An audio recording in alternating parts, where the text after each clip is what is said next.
Bakit problema mo? Kung nalipat mo, stress ka, no? Mga panahon dito. Tama ka! May mga jowa dito sa tulak. Jowa mong taxi. Hindi may mga Ayain mo dito. Ayain mo masyal. Libre mo lahat sa kanya. Tapos tulak mo. tulak. Tulak mo dyan sa Cloud9. Namamasyal kayo dito, kuya. Nadaan. Nakikita naman natin yung itsura ng Cloud9. Init to pag umaga, no?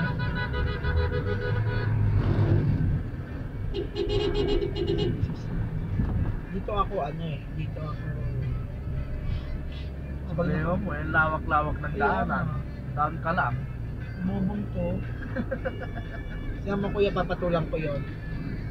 Give me a sign. Tumingin sa akin eh. Kaso lang medyo mabagal na siya eh. Ang problema sa mga motor eh, akala ko kung sinong hari. Panggain kaya kita, yung isang Kaso kumilabot. sa batas natin ang unfair nyo, kung sino malaki siya tong talo sa batas na.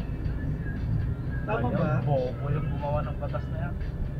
Diba ganun siya, sino maliit, kahit na siyang mali, Ilang beses na ako binangga ng motor eh. panalo pa rin sila. Nakakabwisit sila eh. Buti nga may dashcam ako. Yun ang magiging ebidensya. Gusto nila pabayaran nila yung araw nila. Sino yun? Siya yun? Ha? Siya. Siya yun? Yung motor?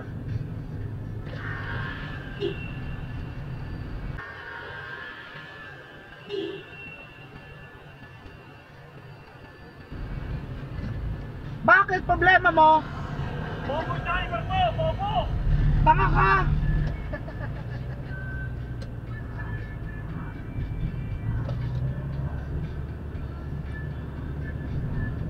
May motorcycle ba dyan?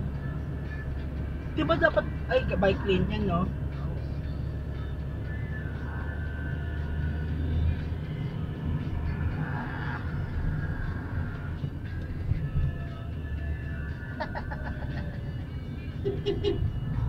Ano ba nangyayari sa kanya? Wala naman ako nakikitang mali eh. Saltik yan eh. Dinadala yan sa Mandaluyong. Ano bang ginawa mo sa kanya, kuya? Sa pag-drive?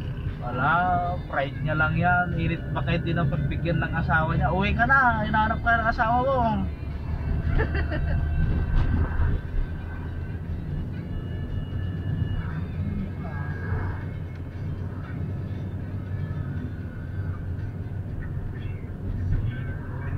Naghanap ng kwan, naghanap ng away.